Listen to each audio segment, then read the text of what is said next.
The one thing I really loved about the 90s, the cell phone was perfected. Can you imagine life without a cell phone now?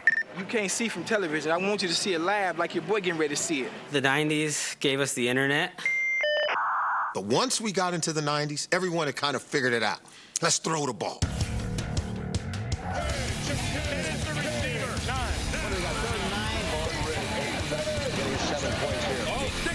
Work his tail off. 5 seconds left.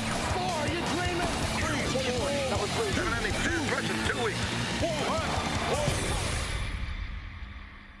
If you were a .com pioneer or an NFL quarterback, the 90s was a great decade. The only thing launching more frequently than URLs were football. Now throw sidearm downfield. Shot open. Touchdown. What I miss about the decade, one word, Zubaz. Zubaz pants, and the quarterback skills competition. Throw accuracy, had stationary objects in their Zubaz pants in Honolulu. Why? Were the 90s that horrible? Some 90s fashions may have been less than ideal, but the decade's quarterbacking was first class. Only the truly elite made our list, and all that matters is what they accomplished in the 90s. I think that's what the 90s did. It ushered in that era of the NFL becoming a passing league. I don't know, in the 90s, it just seemed like the position of quarterback became more about putting up big stats. He has the granddaddy of them all now. Most touchdown passes ever. And winning got shunted aside a little bit. Wins define everything in the National Football League and pretty much define your greatness. The number 10 quarterback of the 90s, Randall Cunningham. Number 10. Randall really was like the quintessential 90s quarterback. When I think of Randall, obviously dual threat. Cunningham is going to run. He fires. You're in trouble against this guy because he can do things with his feet, with his arm, that you're not prepared to handle. The Rambo Show. What a rocket arm he had. Cunningham's going to throw into the end zone. Touchdown! And could get around anyone, kept the play alive. Cunningham just made that play by getting out of jams. You've got to be on this list if not only are you one of the best quarterbacks in the league, but you just so happen to lay down a 91-yard punt. That's impressive. Unbelievable punt. Randall Cunningham booms it out. That was a 91-yard punt. Randall Cunningham was the perfect 90s quarterback because he had the best high top fade ever. You know, I thought the flat top was money, not that I could ever have one. It couldn't have been better. Randall Cunningham's Fresh Prince-style fade wasn't his only trend-setting endeavor. The two-time 90s Pro Bowler helped pave the way for a new generation of signal callers. It seems like he would have been perfect for this particular era, but the 90s, it was like the dawn of the athletic quarterback. The prototypical quarterback, 7-step drop, look down there, no mobility. All right, Randall Cunningham said, okay, I could do a lot more. People call me and they always say, why do you think you can fly? I said, I'm an eagle. I can get out of the pocket. I can make a play. I can throw the ball 90 yards down the field. I can run for a first down. I mean, he was the guy. Rolling with the football and being flattened at the 10, but throwing the ball to Charles for a touchdown. What a great athlete he was. How limber he was. How flexible he was. Some of the things I did on the field, I don't know how I did them. I don't know how he did it. I think we're looking at Plastic Man. Cunningham is Plastic Man. You need to look no further than the play against the Bills. I was dropping back and I said, I know Bruce Smith is coming. He's about to be sacked in his own end zone. The split second I needed to, I ducked and he went over me. I said, whoa. He's looking. He's rolling. He's heaving it deep downfield for Barnett, who leaps and has it. Barnett's going to score! That's Randall Cunningham. Our number 10 QB's late 90s resurgence was rivaled only by the Material Girls. Randall Cunningham was Minnesota's ray of light. His 34 touchdown passes in 1998 helped the Vikings set an NFL scoring record. Randall's amazing because he basically had 2 careers. Randall had his first career, and then Randall had 1998. He absolutely caught lightning in a bottle. Randall played so out of his mind that year. All 3 of those receivers were big, bad dudes. Jake Reed, Chris Carter, the touchdown maker, and then you got Randy Moss. Leaping catch for Randy Moss. It was by far his greatest season as a quarterback throwing the football. living in Vegas, whatever, holding a normal job, comes back, has one of the greatest quarterback seasons ever, was score 500 points. Honestly made no sense, and yet it was wonderful. The 90s saw its fair share of one-year wonders, all in 1 year. 1995 was a year of quarterback nirvana. Eric Kramer doubled his career high with 29 touchdown passes. Touchdown, Eric Kramer to Curtis Conway. The great Jeff Blake threw a career-high 28. And who could forget Scott Mitchell, who passed for 32 touchdowns and more than 4,300 yards. What a grab! Touchdown, Lions! But none of them put up meaningless big numbers quite like our next quarterback. The number 9 quarterback of the 90s, Jeff George. Is that right? I thought that was that. Wow. I was wondering if that was for real. Is he really one of the top 10 quarterbacks? Can't I come up with 10 better right now? Maybe so, but can you find an arm that made everybody dance now? He can throw the ball like no other. What a play by Jeff George! His ability to just throw the football ranks above any quarterback that I've seen during that era. Jeff George throws right into the end zone. Touchdown, Atlanta! Nobody could throw back-to-back passes, that soft touch pass that had to be delicate and really right on the money, and then turn around on the next play and throw a 71.5-yard bullet. Just caught a bullet. Jeff George could throw both of those. Jeff George threw for over 26,000 yards in the 1990s, the 7th most of any player in the decade. I must have slept on his career stats. I must say it. I plead guilty, NFL Network. But stats were never the issue for our number 9 quarterback. Jeff George has one of the greatest arms in history, one of the quickest releases in history. He had everything you want in a franchise quarterback, but he didn't have it here. Anywhere Jeff George has been, he had turmoil and problems with either the play caller or the head coach. These guys are going at it. Remember him going back and forth with June Jones on the sideline? Yep. Boy. That's just disrespect for authority. Isn't that all what the 90s was about? Every coach who got him felt like, I'm the guy who can turn this guy around. Take him right on down and put him in there, Jeffrey. He cultivated an entire decade based upon his potential because he threw the prettiest ball in football. He threw a pretty interception. Is there anyone who has lived more on his arm strength than Jeff George? Jeff has a very strong arm. He's the guy who would fall down if the tackler got within 5 yards of him. But at least we have the mullet to look back on. Jeff George is living proof that the mullet causes brain damage. You know everything? John Daly and Jeff George are your kind of the kings of the mullet. Business in the front, party in the back, and I don't know if that's ever a successful credo for an NFL quarterback. If the mullet makes the man, Jeff George would be in the Pro Football Hall of Fame. He played for the Falcons. He didn't have the mullet. He lost the mullet, and all that was left was just surely Jeff George. It's hard to say he's a top 10 quarterback when he played for 4 different teams in the 90s.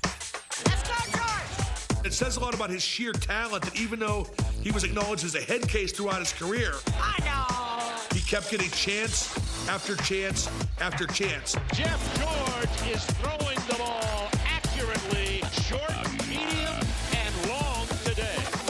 Great talent, good fantasy quarterback, maybe a top 10 fantasy quarterback of the 90s. He's not a top 10 quarterback in my 90s.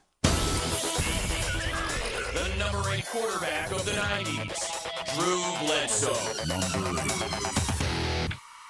People still love Bledsoe, man. You can go out to Gillette on any Sunday and you will see, I guarantee, a Bledsoe jersey tailgate. The prototypical guy. Big arm, gunslinger. Stood in the pocket, had a big arm. Just as a pure pocket passer, it's hard to say there's a better quarterback than Drew Bledsoe. That's the way to throw the ball, Drew. That's perfect throw, son. I just don't know. I think that Drew was good. I don't know if he even deserves to be on the list, to be honest with you. Totally fair spot. Drew Bledsoe does not belong on that list. Are you hurt, frustrated, or how do you feel? Next question. Maybe Hugh Douglas can't handle the truth, but the first pick in the 1993 draft definitely belongs on this list. In the 7 seasons Bledsoe played in the 90s, only Brett Favre threw for more yards, and only Favre and Steve Young threw for more touchdowns. For a long stretch of time, Drew Bledsoe was as good as any passer in the National Football League. Bledsoe, play action, floats it left, open, touchdown, Bledsoe. If I had to compare Bledsoe to any 90s pop culture icon, it would have to be Keanu Reeves. At speed's pinnacle, is anybody hotter than Keanu Reeves? You give me 93, 94, 95, Keanu hot, Bledsoe really hot. Play action fake, Bledsoe, end zone, touchdown. Look how nice that the ball comes out of his hand. You see that? The nose rises just a little. I mean, that was very impressive right there. He was a great thrower of the football.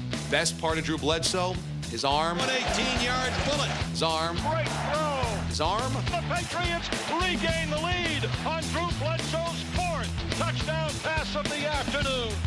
Worst part about his game, his mobility. We ran the option for like one play in high school, and they ran it for one play in college. It's like, okay, well, we won't do that anymore.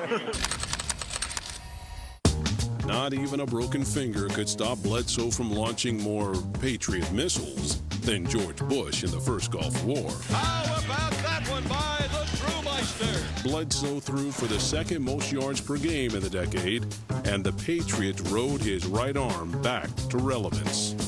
The Patriots win in overtime. He went to a bad New England team and lifted them to the point where, you know, along with Bill Parcells, they actually won the AFC and went to a Super Bowl. He was not the quarterback who ultimately brought them a championship, but he did so much to turn the fortunes of that organization around. Everybody remembers him now as the guy Tom Brady replaced, but the truth was he was a pretty good quarterback. In 1996, Bledsoe led the Patriots to the Super Bowl, but that may not have been his defining moment. Dude threw 70 passes in a game and didn't throw an interception. Fires it long and deep right side. Caught. Touchdown. For him to throw 70 passes with Parcells on the sideline. Back to throw.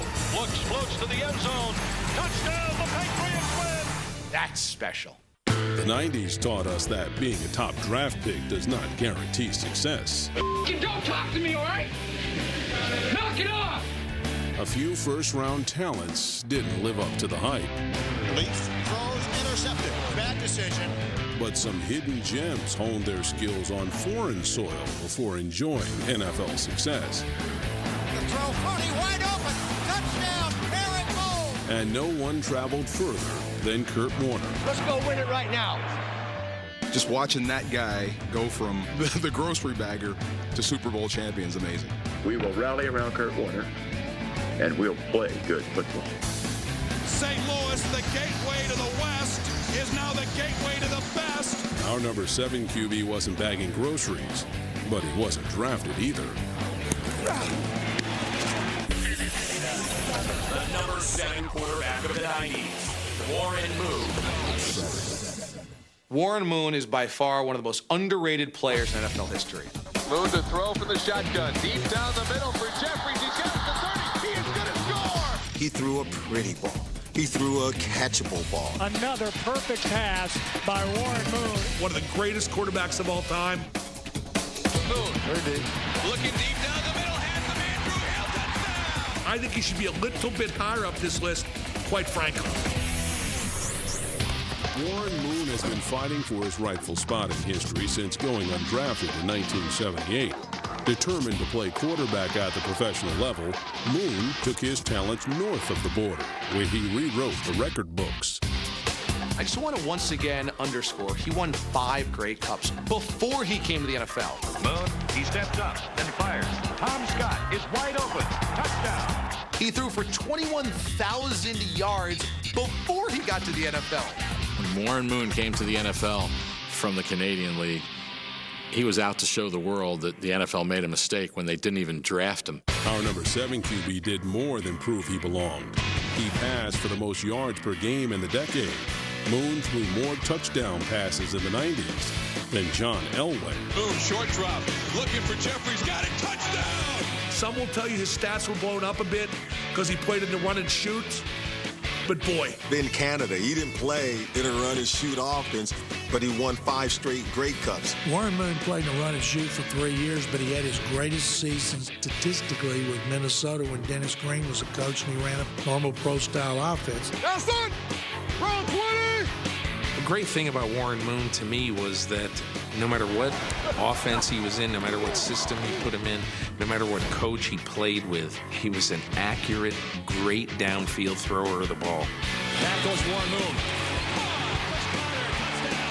So regardless of what offense this guy was in, he still put up huge numbers. So why isn't Moon higher than 7th on our list?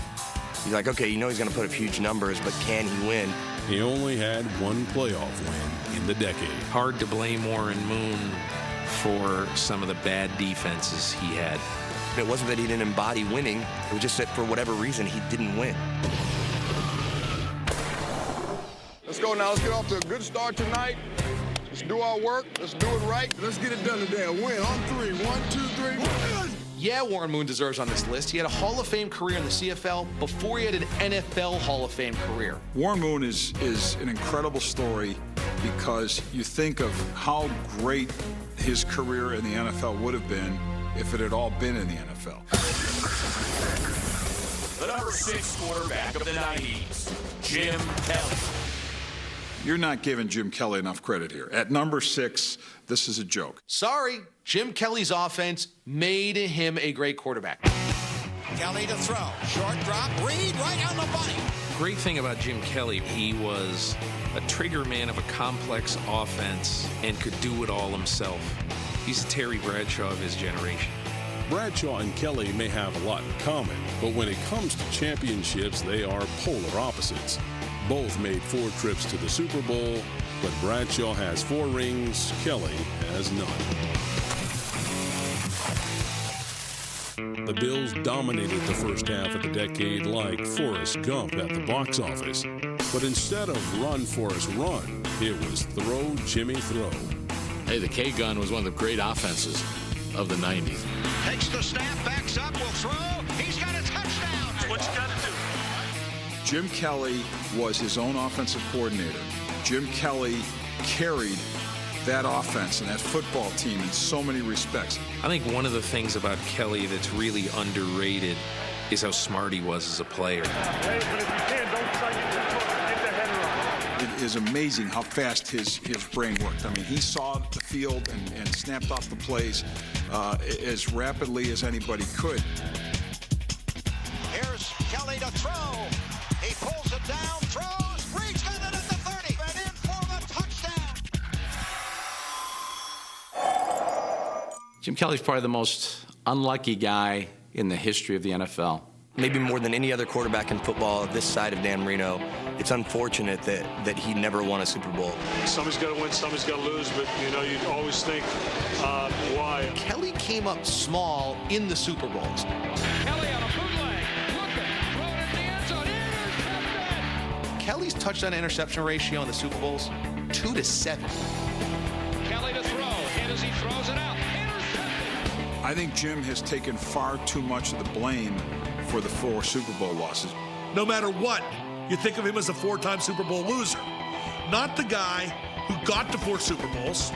Not the guy who finally made the Buffalo Bills into a good football team. He throws to the end zone. Brooks, touchdown. And the fact that he wasn't able to win despite going to 4 Super Bowls, I think is just unfortunate for him in his career and unfortunate for loyal Buffalo Bills fans. I believe that Jim Kelly taking his team to 4 consecutive Super Bowls might be something that never accomplished again. And to have him at 6th is ridiculous. A really successful career, but he just couldn't get there. You know what? He was the Donovan McNabb of the 90s. Kelly to pass. He throws. Touchdown. Incredible. There's so many great things you could say about Jim Kelly, but he's the guy who lost 4 Super Bowls. Jim Kelly deserved better. He was a great quarterback. For my money, Jim Kelly was as good a quarterback as we saw in the 90s. And I think it's just silly that he's 6th. The of the 90s, Dan Marino. 5. The most electrifying quarterback in the history of the National Football League. 5? Steps out to the right side, throws into the end zone, and it is caught. It's a touchdown. And Dolphins. 5? Really? Dan Marino's only number 5? The guy busted his Achilles, came back and threw for 4,000 yards the year after that. Danny Marino is back, baby! How can you make him number 5? Who made this freaking list? Who is doing these rankings? Dan Marino 5th. Good God Almighty! Marino at number 5 is a travesty. They have a point. Our number 5 quarterback of the 90s is best known for his work in the 80s. What a game by Marino! But Marino actually threw for more yards in the 90s. Dan Marino of the 90s pretty much was just the same guy in the 80s. That just shows you how good Marino was, because he could be the quarterback of the 80s and an encapsulating quarterback of the 90s, too. Throws near side, man down there, it's gonna score, touchdown. The more veteran quarterback in the 90s was better than the young quarterback in the 80s. Man, oh man, oh man! The signature moment of Dan Marino's career came in 1994. 30 seconds to go. I believe Marino is saying I'm going to spike it. Marino takes the snap from center. He throws it. Touchdown, Dolphins! That was unbelievable. Yes. I know you like that call. He wanted the ball. You were never out of a game with Marino as your quarterback. Dan Marino, no one questions that he's not a great quarterback, but there's something missing. He didn't win a Super Bowl. Even Ace Ventura couldn't find Dan Marino a Super Bowl after '84. Our number 5 quarterback of the 90s never found his way back to the big show. Throws intercepted! Going 3-7 in playoffs during the 90s. Miami Dolphins have self-destructed in this game. If he had won even one Super Bowl, he would be known as the best quarterback ever. Ironically, it was the best coach of the 90s, Jimmy Johnson, who sealed his decline. Once the coaching staff changed. I ain't never been part of this where you can take it down the field that fast. He went into a offense that he couldn't check off. There were no hot reads. It's a joke. And you've got a 17-year veteran playing in an offense that's suited for high school.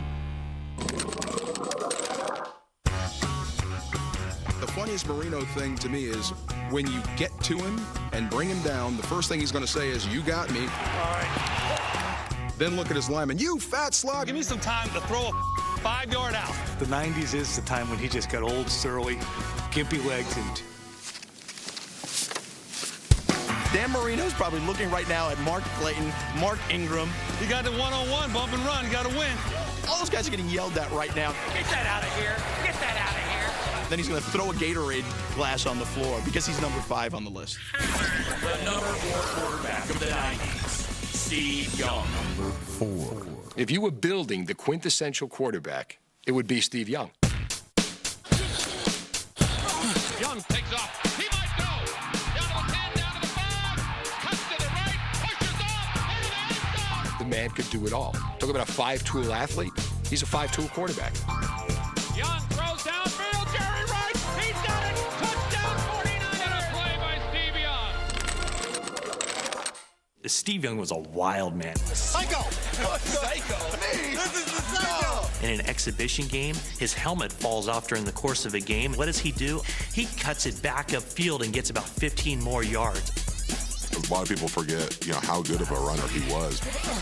Our number 4 quarterback of the 90s was a runaway train, rushing for more yards than any quarterback in the decade. Young averaged over 6 yards per carry in the 90s. One man to get by. Into the 5. Carries him into the end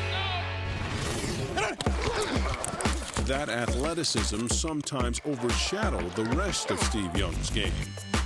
And again the bootleg. Young, unbelievably, this time throws. He gets it to Brett Jones into the end zone. Better athlete than quarterback, I would say. But a much larger shadow loomed. Number 1 quarterback of the 80s, Joe Montana. Montana's still the best, and he always will be. Joe Montana would be running into first Steve Young had the burden of having to live up to the expectations for following Joe Montana, and I think that's tough on a guy.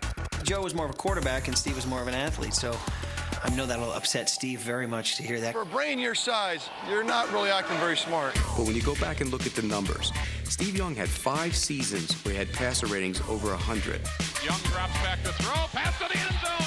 Joe Montana had 4. Hey, Coach, I'm way better. And yet, most people pay no attention to Steve Young. Well, please, get a response for that. I'd like to know. Steve Young might have played the position better than Joe Montana. Steve Young replaced Joe Montana, replaced the legend, and right away, he's an MVP. In his second season as San Francisco's starting quarterback, Steve Young won league MVP. He has got rid of some things on his shoulder. 2 years later, he did it, baby, one more time, and lost a monkey in the process. Someone take the monkey off my back, please.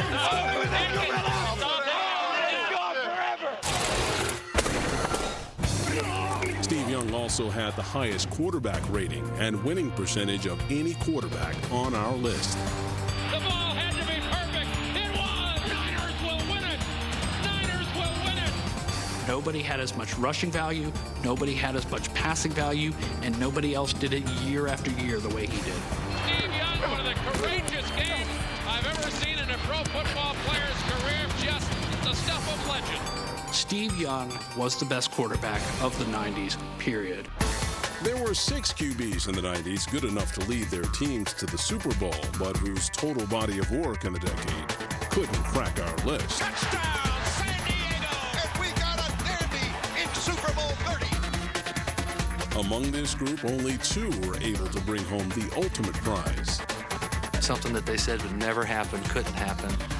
Here we are, we won the Super Bowl. This ring right here doesn't mean, gosh, I was great. I had to play great, sure. These are memories. Good protection again. Going deep. He's got Clark in the end zone. Touchdown. And no quarterback on our list has had more celebratory Super Sundays than our next quarterback. The number 3 quarterback of the 90s, Troy Aikman. If he were a college quarterback, you would call him a system quarterback. He doesn't get enough credit for being a fantastic quarterback. As time.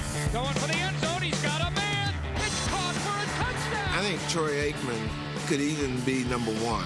Troy Aikman's the most overrated quarterback in all of the 90s, maybe even all of football at this point. Damn it! No, I think Aikman is number 1 because rings count for something. Perhaps no player on our list has a more polarizing presence than Troy Aikman. The Cowboy QB passed for fewer yards per game than Jim Everett, but he does have 3 Lombardi trophies. You can celebrate because your Cowboys are world champions. To me, he was more of a product of the team he played for. He played with Emmitt Smith, Michael Irvin, 2 amazing players. He played with the best offensive line in football. Keep playing, guys. Keep playing. Nice job. I mean, that was such a loaded team. Showtime. Troy's got 3 rings for a reason. Yes, he played with Emmett and Michael, but they also fed off him. This man right here was our leader. Without no Troy, there's no Michael catching that rock. Without no Troy, there's no Emmitt Smith running the rock the way that I was able to run it. I thought he really was the guy that supplied the focus, the fire, and the leadership to those Dallas teams. Hey, guys, that's a embarrassment out there. Junior League. When you think about that Dallas Cowboy dynasty, that era, what type of quarterback you need to lead that group of guys, it's Troy Aikman. He's perfect. He looks the part, he plays the part, he is the part. Hey, guys, let's go out and have a little fun tonight, all right? Go win on 3. 1, 2, 3, win. All he ever cared about is, what do you want me to do to help the team win? We needed to win, and for that reason, it was nice. If they'd have said to Troy, you know what, Troy, we're going to start throwing the ball 35 or 40 times a game, he'd have put up unbelievable numbers. He is the most accurate quarterback I have ever seen. I'm telling you, if I closed my eyes to run 10 routes, I believe 8 of them would have hit me right in the head. Aikman's detractors will argue that our number 3 QB only surpassed 20 touchdowns once in his career. Left corner of the end zone. He caught it for a touchdown. But in the postseason, Aikman was unstoppable, completing 64% of his passes and tossing 23 touchdowns. When you look at his career, you say, okay, what did he do in the championship games? Aikman, a straight drop over the middle. It's caught by Kelvin Martin at the 2. Touchdown. This team's going to Pasadena. Well, this guy was always on fire. When Aikman needed to step up and be brilliant in games, he was. Troy Aikman's the MVP, and Dallas, your Cowboys are champions. When you start really breaking down the whole idea of what this game is about, it's about winning. I think Jim Kelly was a better quarterback than Troy Aikman. I think Dan Marino was a better quarterback than Troy Aikman by far. But Troy Aikman won, and rightly or wrongly, in the NFL, that's how we rate our quarterbacks. Who won the most? If Troy Aikman's number 3 and he won 3 Super Bowls in the decade, I'm not sure what else he had to do to be the number 1 guy of the decade. Many of the decade's best quarterbacks fell just short of the big dance. Jim Harbaugh, Mark Brunell, and Vinny Testaverde led their teams to great seasons that ended one game short of the Super Bowl. And bad just got worse. Or at least one guy thinks Pittsburgh would have been with better handling of the man they call Slash. Good job, Slash. This guy in 1997 threw for 20 touchdowns, rushed for another 11. Touchdown, Steelers! If they didn't bring in 3 offensive coordinators in 4 years, Cordell Stewart would have been on that list and pretty high. But both Stewart and Testaverde lost in the AFC Championship to our next quarterback. The number 2 quarterback of the 90s, John Elway. Number 2. I think John Elway should be number 1. John Elway has done it again! No, great. He got what Jim Kelly and Dan Marino never got, a couple of Super Bowls, and boy, doesn't that make a difference. What you don't realize is that in the 90s, even before he wins the Super Bowls, there's a 12-4 year and a 13-3 year. This is about as good a throw as I've ever seen him make. And 2 seasons of Wade Phillips. Only Elway can pull that off. That's greatness. Our number 2 quarterback of the 90s was a natural fit in the American West, leaving tombstones scattered in his wake. John Elway has done it again! He was a gunslinger. That's the best way to sum him up. And the Denver Broncos with another fantastic comeback. John Wayne and cleats. They love me. Complete with the gait. It was like he was playing with the cowboy hat and the holster. And Hey, Dip. it's like the Wild Wild West playing football. Elway's to the end zone. The personification, I think, of just give me the ball at the end of the game. I'm going to make it happen. This guy will go down as the greatest come-from-behind player in National Football League history. I think Elway was maybe better in the 80s. I have never seen a guy move that kind of arm in my life. The ball moved so fast, I turned my head and it was there. But I think the way he played in the 90s and the fact that he won proved that he was as good in the 90s, if not even better than. Time after time after time, he does it. In the 90s, you saw him bring the team up to a whole nother level. Fans and media, especially cynical media, was so happy when he won a Super Bowl. Throws down deep the middle of the field. Rod Smith's got it. It was like God had a hand in it. This one's for John. He got what he deserved in the end, but boy, it was a close shave. So why is John Elway just second on our list? If John Elway had won those 2 Super Bowls at the end of his career, they would still be hanging him in effigy in Denver today. I think some of his better years when he went to those first 3 Super Bowls and lost. This one is history. By the time he got to the 90s, he wasn't as prolific. It's fitting that in a decade whose best-known show was about doing nothing, John Elway's championship years didn't involve too much more.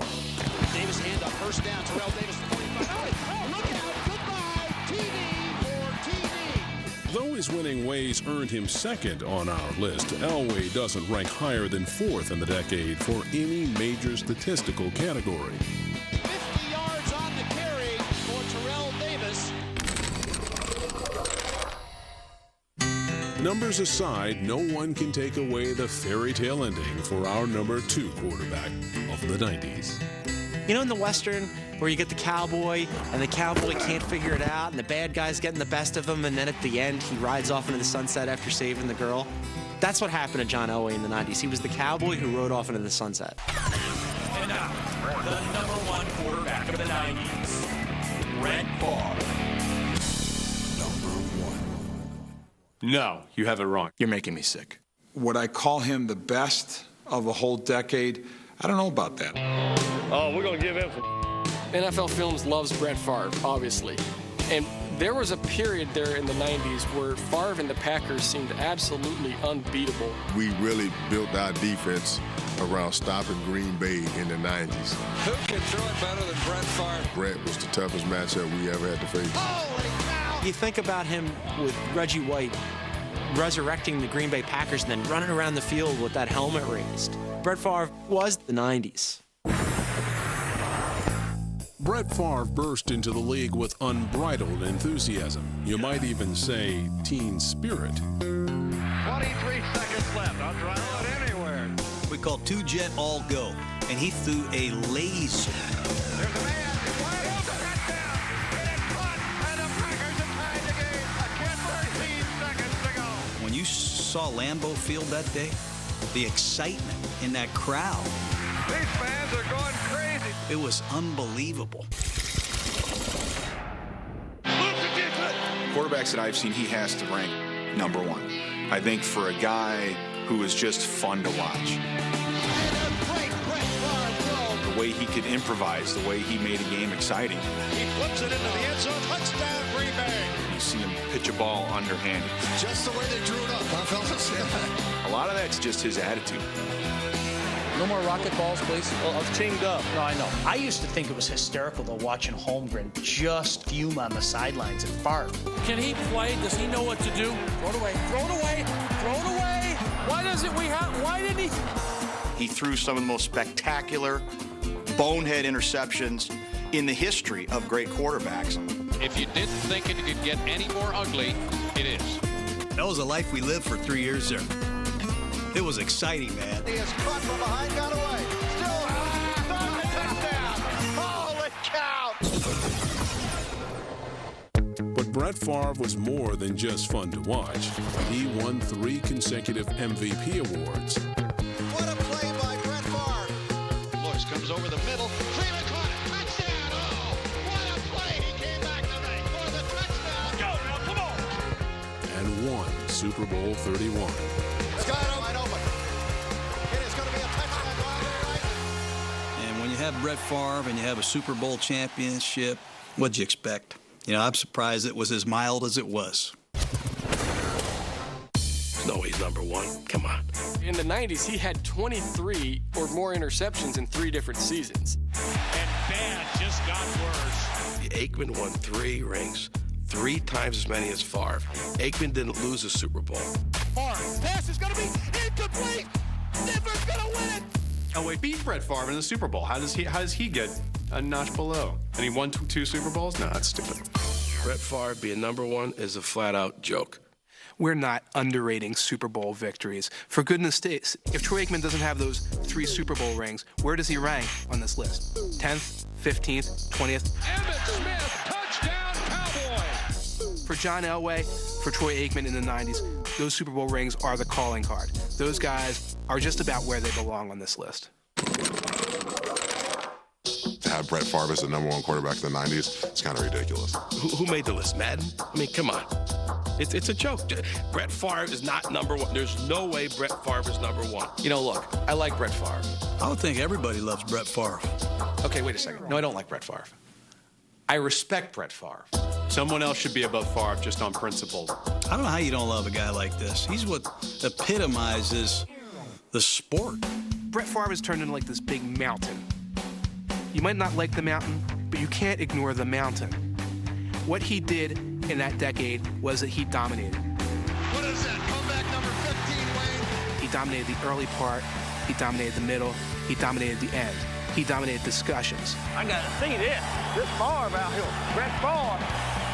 He has to rank number 1. he's at the top of my list. He's the best quarterback in the 90s, and he's probably the toughest matchup we ever had to face. There's no way Brett Favre is number one. No way.